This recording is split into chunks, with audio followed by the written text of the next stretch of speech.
Dopo 16 anni trascorsi al suo fianco, il maestro Espedito De Marino decide di raccontare in un libro i momenti più belli trascorsi al fianco del re della canzone classica napoletana, il grande maestro Roberto Murolo. Sì, ha un significato per me duplice. Uno, ovviamente, come diceva lei bene prima, è il mio primo lavoro, diciamo così, non da scrittore, insomma da uno che racconta una favola bellissima, che è quella, diciamo, del pentagramma napoletano alla Murolo. Insomma, ho avuto questa grande fortuna di essere accanto a lui dall'87 al 2003 con aneddoti, episodi che non riguardano solo la grande canzone napoletana, ma soprattutto una grande amicizia. L'episodio più bello, quello che ricorda più teneramente insieme al maestro? Ma sicuramente i ricordi più belli, lo dicevo, sono legati all'amicizia.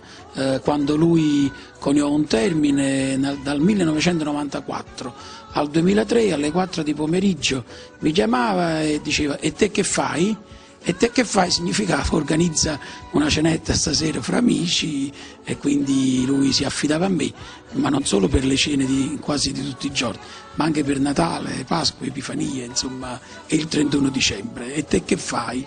Era, come dire, alle 4 puntuale. Dalla copertina una foto, un abbraccio veramente sentito e un titolo, uno Stradivari napoletano, perché? Sì, qui ho preso spunto un po' da Arbore, che definiva la voce di Murolo uno Stradivari, quindi un violino del Settecento, un violino importantissimo, e anche quando si officiarono i funerali Arbore ebbe a dire: non esce una bara ma un astuccio che contiene uno Stradivari.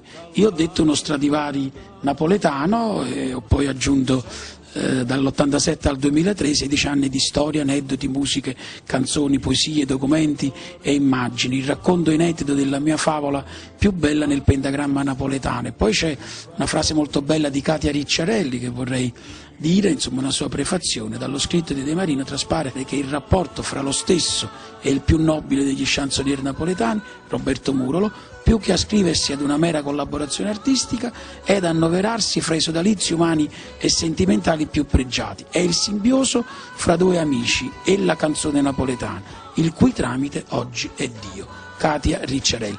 Invito a leggere perché, ripeto, più che un racconto artistico, che pure lo è, ma è il racconto di una grande amicizia che noi auguriamo a tutti di vivere, di trovare un amico e di vivere come io l'ho vissuta con Murolo.